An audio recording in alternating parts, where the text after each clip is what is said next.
High guys, welcome back. ಎಲ್ಲರೂ ಹೇಗಿದ್ರೆ hope ಎಲ್ಲರೂ ಚೆನ್ನಾಗಿದ್ರೆ ಅನ್ಕೊಂಡಿದ್ದೀನಿ. ಯಾರೆಲ್ಲ ಹೊಸದಾಗಿ ನನ್ನ ಚಾನಲ್ನ ನೋಡ್ತಾ ಇದ್ರೆ ಪ್ಲೀಸ್ ಸಬ್ಸ್ಕ್ರೈಬ್ ಮಾಡ್ಕೊಳ್ಳಿ, ಹಾಗೆ ಬೆಲ್ ಐಕನ್ ಕೂಡ ಪ್ರೆಸ್ ಮಾಡ್ಕೊಳ್ಳಿ. ಇವತ್ತಿನ ವಿಡಿಯೋದಲ್ಲಿ ಗರ್ಭಿಣಿ ಸ್ತ್ರೀಯರಿಗೆ ಒಂದು ಒಳ್ಳೆ ಟಿಪ್ನ ಹೇಳ್ಕೊಡ್ತಾ ಇದ್ದೀನಿ. ಏನಪ್ಪಾ ಅಂದ್ರೆ ಬ್ಲಡ್ ಇಂಪ್ರೂವ್ ಆಗಬೇಕು. ಗರ್ಭಿಣಿ ಸ್ತ್ರೀಯರಿಗಂತೂ ಬ್ಲಡ್ ಜಾಸ್ತಿನೇ ಇರಬೇಕು. 12 DL ಆದ್ರೂ ಇರಬೇಕು. ನಿಮ್ಗೆ ಏನಾದ್ರೂ 9 ಇದೆ, 8 ಇದೆ, 7 ಇದೆ ಅಂತ ಹೇಳಿದ್ರೆ ತುಂಬಾನೇ ನೆಗೆಟಿವ್ ಸಿಂಪ್ಟಮ್ಸ್ ಕಾಣಿಸ್ಕೊಳ್ತಾ ಇರುತ್ತೆ. ಉದಾಹರಣೆ, ನಿಮ್ಗೆ ಯಾವ್ದಕ್ಕೂ ಇಂಟ್ರೆಸ್ಟ್ ಇರೋದಿಲ್ಲ, ಊಟ ಮಾಡ್ಬೇಕು ಅಂತ ಅನ್ಸೋದಿಲ್ಲ, ವಾಮಿಟಿಂಗ್ ಆಗ್ತಿರುತ್ತೆ, ಮತ್ತೆ ಸುಸ್ತು ಜಾಸ್ತಿ, ಕೈಕಾಲು ನೋವು, ತಲೆ ಸುತ್ತಿ ಬೀಳುವಂತದ್ದು, ಮತ್ತೆ ಲೋ BP ಆಗೋದು, ಅವಾಗ ಸಿಕ್ನೆಸ್ ಆಗೋದು, ಮುಖ, ಕೈ, ನಾಲ್ಗೆ, ಕಣ್ಣತ್ರ ಎಲ್ಲ ಬಿಳ್ಸ್ಕೊಳ್ಳೋ ತರ ಆಗುತ್ತೆ. ಇದೆಲ್ಲ ನಮ್ಗೆ ರಕ್ತ ಕಮ್ಮಿ ಇದೆ ಅನ್ನೋ ಸಿಂಪ್ಟಮ್ಸ್ ನ ಹೇಳುತ್ತೆ. ಸೊ ನಾವು ಹೇಗೆ ಬ್ಲಡ್ ಅನ್ನ ಫುಡ್ ಇಂದ ಇನ್ಕ್ರೀಸ್ ಮಾಡ್ಕೋಬೇಕು ಅನ್ನೋದನ್ನ ನೋಡೋಣ.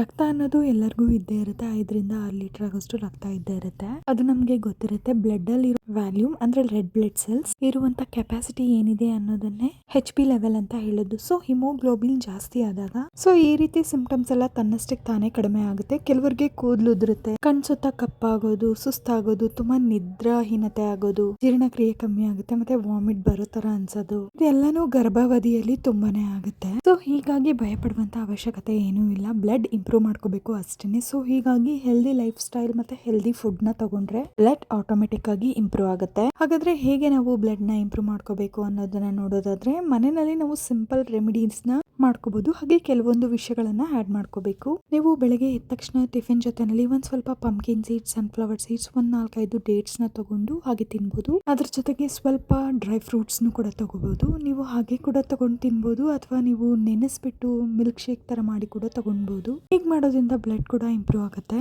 ಮತ್ತೆ ಮಧ್ಯಾಹ್ನ 1 ಸ್ಪೂನ್ ಆಗುವಷ್ಟು ತಾಟಿ ಬೆಲ್ಲ ತಗೊಳ್ಳೋದ್ರಿಂದ ಬ್ಲಡ್ ಕೂಡ ಇಂಪ್ರೂವ್ ಆಗುತ್ತೆ. ನಾರ್ಮಲ್ ಬೆಲ್ಲ ತಗೋಬೇಡಿ. ಇದು ಹೆಚ್ಚಾಗಿ ಸಮ್ಮರ್ ಸೀಸನ್ ಅಲ್ಲಿ ಸಿಗುತ್ತೆ, ತಾಟಿ ಬೆಲ್ಲ ಅಂತ ಹೇಳಿ, ಅದನ್ನ ತಗೋಬೇಕು. ಪಾಟಿಲಿಂಗ್ ಮರ ಏನಿರ್ತಲ್ಲ, ಅದ್ರ ಹೊಂಬಾಳೆಯಿಂದ ಬರುವಂತ ನೀರಿನಿಂದ ಮಾಡುವಂತ ಬೆಲ್ಲ ಇದು ತುಂಬಾ ಮುಖ್ಯ. ನಾರ್ಮಲ್ ಬೆಲ್ಲದಕ್ಕಿಂತ ಇದರಲ್ಲಿ ಬ್ಲಡ್ ನ ಇಂಪ್ರೂವ್ ಮಾಡುವಷ್ಟು ಶಕ್ತಿ ತುಂಬಾನೇ ಇದೆ. ಇದರಲ್ಲಿ ಐರನ್ ಕಂಟೆಂಟ್ ಜಾಸ್ತಿ ಇರೋದ್ರಿಂದ ನೀವು ದಿನಕ್ಕೆ 1 ಸ್ಪೂನ್ ಆಗೋಷ್ಟು ಬೆಲ್ಲನ ತಗೊಳ್ಬೇಕು. ಆಗ ಬ್ಲಡ್ ತುಂಬಾ ಚೆನ್ನಾಗಿ ಇಂಪ್ರೂವ್ ಆಗುತ್ತೆ. ನೆಕ್ಸ್ಟ್ ಪಾಲಕ್ ಸೊಪ್ಪು ತಗೊಳ್ಳೋದ್ರಿಂದ ಐರನ್ ಕಂಟೆಂಟ್ ತುಂಬಾ ಚೆನ್ನಾಗಿದೆ. ಅಂದ್ರೆ ನಮ್ಗೆ ಹೆಣ್ಮಕ್ಳಿಗೆ ಬಂದು 18 ಮಿಲಿಗ್ರಾಮ್ ಅಷ್ಟು ಐರನ್ ಕಂಟೆಂಟ್ ಬೇಕಾಗುತ್ತೆ. ಪಾಲಕ್ ಸೊಪ್ಪಲ್ಲಿ ಜಾಸ್ತಿ ಐರನ್ ಕಂಟೆಂಟ್ ಇರೋದ್ರಿಂದ ಪಲ್ಯ ಅಥವಾ ಸಾಂಬಾರ್ ಮಾಡ್ಕೊಂಡು ಡೈಲಿ ತಿನ್ನಿ. ಇದನ್ನ ಎಲ್ಲರೂ ಕೂಡ ತಗೋಬಹುದು. ಪ್ರೆಗ್ನೆಂಟ್ ಮಹಿಳೆಯರು ಮಾತ್ರ ಅಂತಾನೆ ಅಲ್ಲ, ನಾರ್ಮಲ್ ಮಹಿಳೆಯರು ಕೂಡ ತಗೋಬಹುದು. ಫ್ರೆಂಡ್ಲಿ ಆಗಿರುವಂತ ಸೊಪ್ಪು ಇದು. ಕೆಲವರಿಗೆ ಹೀಟ್ ಆಗುತ್ತೆ, ಕೋಲ್ಡ್ ಆಗುತ್ತೆ ಅಂತ ಹೇಳ್ತಾರಲ್ವಾ, ಈ ಸೊಪ್ಪನ್ನ ಆರಾಮಾಗಿ ತಗೋಬಹುದು. ಯಾವುದೇ ರೀತಿಯಾದಂತ ತೊಂದರೆ ಆಗೋದಿಲ್ಲ. ಮತ್ತೆ ಈ ಸೊಪ್ಪನ್ನ ಓವರ್ ಕುಕ್ ಮಾಡಕ್ ಹೋಗ್ಬೇಡಿ. ಮತ್ತೆ ನುಗ್ಗೆ ಸೊಪ್ಪು ಕೂಡ ತುಂಬಾ ಚೆನ್ನಾಗಿರುತ್ತೆ. ಇದ್ರಲ್ಲಿ ಕೂಡ ಐರನ್ ಕಂಟೆಂಟ್ ಇರುತ್ತೆ. ಮೆಗ್ನೀಷಿಯಂ ಎಲ್ಲ ಜಾಸ್ತಿ ಇದೆ, ಅದನ್ನು ಕೂಡ ತಗೋಬಹುದು. ಬ್ಲಡ್ ಇಂಪ್ರೂವ್ ಮಾಡ್ಲಿಕ್ಕೆ ತುಂಬಾನೇ ಸಹಾಯ ಮಾಡುತ್ತೆ. ಐರನ್ ಕಂಟೆಂಟ್ ಅಂದ ತಕ್ಷಣನೇ ಮೊದಲಿಗೆ ಸೊಪ್ಪು ಬರುತ್ತೆ, ಆಮೇಲೆ ಬೆಲ್ಲ, ಡೇಟ್ಸ್ ಆಗಿರ್ಬೋದು, ಇದ್ರಲ್ಲೆಲ್ಲ ಐರನ್ ಕಂಟೆಂಟ್ ತುಂಬಾ ಚೆನ್ನಾಗಿರುತ್ತೆ. ವಿಟಮಿನ್ C ರಿಚ್ ಆಗಿರುವಂತ ಫ್ರೂಟ್ಸ್ ಅಲ್ಲಿ ಪೊಮೊಗ್ರಾನೇಟು, ಕಿವಿ ಫ್ರೂಟು, ಆರೆಂಜ್ ಫ್ರೂಟು ಇದನ್ನೆಲ್ಲ ತಗೊಳ್ಳೋದ್ರಿಂದ ಬ್ಲಡ್ ಇಂಪ್ರೂವ್ ಆಗುತ್ತೆ. ಮತ್ತೆ ಒಂದು ಬೆಟ್ಟದ ನೆಲ್ಲಿಕಾಯಿನ ಡೈಲಿ ತಗೊಳ್ಳಿ. ಬೆಟ್ಟದ ನೆಲ್ಲಿಕಾಯಿ ತಗೊಳ್ಳೋದ್ರಿಂದ ಅವತ್ತಿನ ದಿನಕ್ಕೆ ಬೇಕಾದಂತ ವಿಟಮಿನ್ C ನಮಗೆ ಸಿಕ್ಬಿಡುತ್ತೆ. ಯಾಕೆ ಇದನ್ನೆಲ್ಲ ತಗೋಬೇಕು ಅಂತ ಹೇಳಿದ್ರೆ, ಬ್ಲಡ್ ಏನಾದ್ರೂ ಕಡಿಮೆ ಆಯ್ತು ಅಂತ ಹೇಳಿದ್ರೆ ಪ್ರೆಗ್ನೆನ್ಸಿ ಟೈಮಲ್ಲಿ ಮೂರ್ಛೆ ಹೋಗುವಂತ ಚಾನ್ಸಸ್ ತುಂಬಾನೇ ಇದೆ. ಹಾಗೆ ಡೆಲಿವರಿ ಟೈಮಲ್ಲಿ ಬ್ಲಡ್ ಲಾಸ್ ಕೂಡ ತುಂಬಾನೇ ಜಾಸ್ತಿ ಆಗುತ್ತೆ. ಮಗುವಿನ ಆಕ್ಸಿಜನ್ ಲೆವೆಲ್ ಕೂಡ ಕಡಿಮೆ ಆಗುತ್ತೆ. ಮಗುವಿನ ಗ್ರೋತ್ ಕೂಡ ನಿಮ್ಗೆ ಅನ್ಕೊಳ್ಳೋಷ್ಟಿರೋದಿಲ್ಲ. ಯಾಕಂತಂದ್ರೆ ನಿಮ್ಗೆ ಬ್ಲಡ್ ತುಂಬಾನೇ ಇಂಪಾರ್ಟೆಂಟ್ ಆಗಿರುತ್ತೆ. ನೀವು ನೋಡಿರ್ಬೋದು, ಕೆಲವು ಪ್ರೆಗ್ನೆಂಟ್ ಮಹಿಳೆಯರು ಬ್ಲಡ್ ಕೂಡ ಹಾಕಿಸ್ಕೊಳ್ತಾ ಇರ್ತಾರೆ. ಯಾಕಂತಂದ್ರೆ ಅವರಲ್ಲಿ ಬ್ಲಡ್ ಇರೋದಿಲ್ಲ, ಹಾಗಾಗಿ ಅವ್ರಿಗೆ ಬ್ಲಡ್ ಹಾಕುವಂತ ಪರಿಸ್ಥಿತಿ ಬಂದಿರುತ್ತೆ. ಸೊ ಹೀಗಾಗಿ ಮನೆಯಲ್ಲೇ ಸಿಗುವಂತದ್ದನ್ನ ನೀವು ಉಪಯೋಗಿಸ್ಕೊಂಡು ಬ್ಲಡ್ ಹಾಕಿಸ್ಕೊಳ್ದೇನೆ ನೀವು ಬ್ಲಡ್ ಇಂಪ್ರೂವ್ ಮಾಡ್ಕೋಬಹುದು. ನಿಮ್ಗೆ ಬ್ಲಡ್ ಕಮ್ಮಿ ಇದ್ದು ಮಗುವಿನ ಗ್ರೋತ್ ತುಂಬಾ ಚೆನ್ನಾಗಿರ್ಬೇಕು ಅಂತಂದ್ರೆ ಆಗೋದಿಲ್ಲ. ಯಾಕಂತಂದ್ರೆ ಇದರಿಂದ ಬೇಬಿಗೂ ಕೂಡ ವೆಯ್ಟ್ ಲಾಸ್ ಆಗುತ್ತೆ, ಹಾಗೆ ನೀವು ಕೂಡ ವೆಯ್ಟ್ ಲಾಸ್ ಮಾಡ್ಕೋತೀರಾ, ಮತ್ತೆ ಸುಸ್ತು ಕೂಡ ಆಗುತ್ತೆ. ನಿಮ್ಗೆ ಪ್ರೆಗ್ನೆನ್ಸಿ ಅಂದ್ರೆ ಏನ್ ತಮಾಷೆ ಅಲ್ಲ, ಸಿಕ್ಕಾಪಟ್ಟೆ ಸ್ಟ್ರೆಂತ್ ಬೇಕು. ಒಂದ್ ಮಗುಗೆ ನೀವು ಜನ್ಮ ಕೊಡ್ತಿದ್ದೀರಾ ಅಂತ ಹೇಳಿದ್ಮೇಲೆ ನೀವು ಕೂಡ ಅಷ್ಟೇ ಸ್ಟ್ರಾಂಗ್ ಆಗಿರ್ಬೇಕು. ನೀವು ವೀಕ್ ಆಗಕ್ಕೆ ಹೋಗ್ಬಾರ್ದು. ಸೊ ಸ್ಟ್ರೆಂತ್ ಬೇಕು ಅಂತ ಹೇಳಿದ್ರೆ ಮುಖ್ಯವಾಗಿ ಐರನ್ ಕಂಟೆಂಟ್ ಇರಬೇಕು. ಸೊ ಇದು ಯಾಕೆ ಮುಖ್ಯ ಅಂತ ಹೇಳಿದ್ರೆ, so protein, calcium, potassium, vitamins, minerals, vitamin A ಮತ್ತೆ ವಿಟಮಿನ್ B12 ಪ್ರೆಗ್ನೆನ್ಸಿಯಲ್ಲಿ ಮುಖ್ಯ. ಅದಕ್ಕಿಂತ ಒಂದು ಕೈ ಮೇಲೆ ಅಂತ ಹೇಳಿದ್ರೆ ಐರನ್ ಕಂಟೆಂಟ್. ಯಾಕೆಂತಂದ್ರೆ ಐರನ್ ಕಂಟೆಂಟ್ಗೋಸ್ಕರ ನೀವು ಈ ಫುಡ್ ಎಲ್ಲ ತಗೋತೀರಲ್ವಾ, ಆಗ ನಿಮ್ಗೆ so protein, calcium, potassium, vitamins, minerals, iron content ತಗೊಳ್ಳೋ ಫುಡ್ ಅಲ್ಲಿ ನಿಮ್ಗೆ ಸಿಕ್ಬಿಡುತ್ತೆ. ಐರನ್ ಕಂಟೆಂಟ್ ತುಂಬಾ ಇಂಪಾರ್ಟೆಂಟ್. ಹೆಣ್ಮಕ್ಳಲ್ಲಿ ಬೇಗ ಕಡಿಮೆ ಆಗುತ್ತೆ.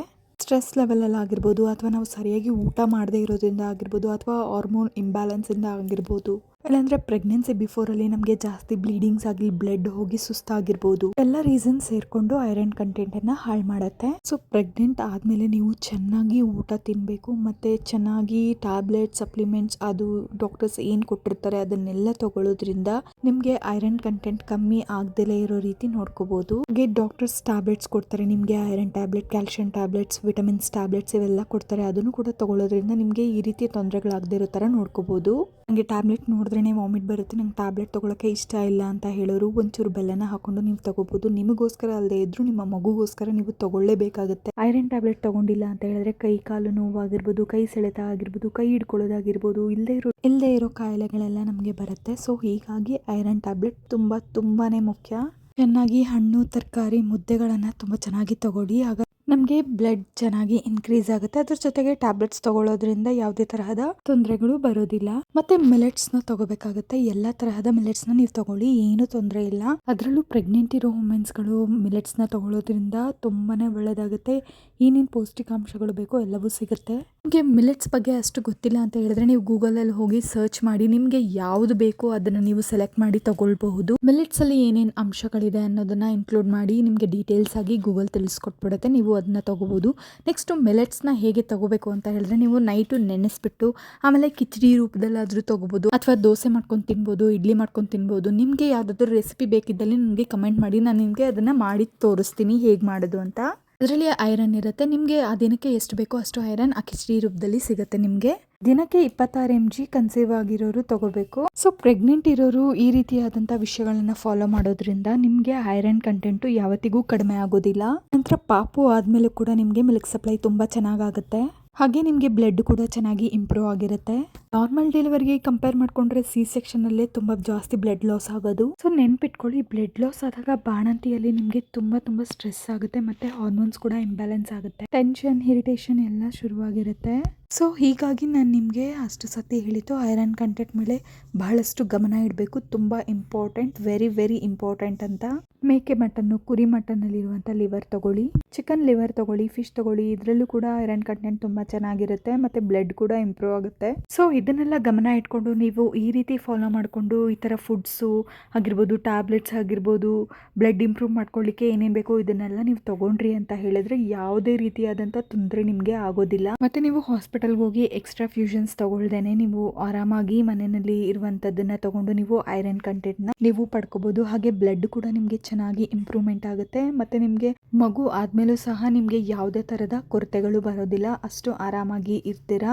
ಸೊ ಹೀಗಾಗಿ ನಾನು ಹೇಳೋದನ್ನ ಸ್ವಲ್ಪ ಫಾಲೋ ಮಾಡಿದ್ರೆ ನಿಮಗೆ ಯಾವುದೇ ತರಹದ ತೊಂದರೆಗಳು ಬರೋದಿಲ್ಲ. ಸೊ ವಿಡಿಯೋ ನಿಮಗೆ ಇಷ್ಟ ಆಗಿದೆ ಅಂದ್ಕೊಂಡಿದ್ದೀನಿ. ಬೇರೆಯವ್ರಿಗೂ ಶೇರ್ ಮಾಡಿ, ಅವ್ರಿಗೂ ಸ್ವಲ್ಪ ಯೂಸ್ಫುಲ್ ಆಗಲಿ. ಇದೇ ಥರ ಇನ್ಫಾರ್ಮೇಟಿವ್ ವಿಡಿಯೋಸ್ಗಾಗಿ ನನ್ನ ಚಾನಲ್ನ ಸಪೋರ್ಟ್ ಮಾಡೋದನ್ನು ಮರಿಬೇಡಿ. Thank you.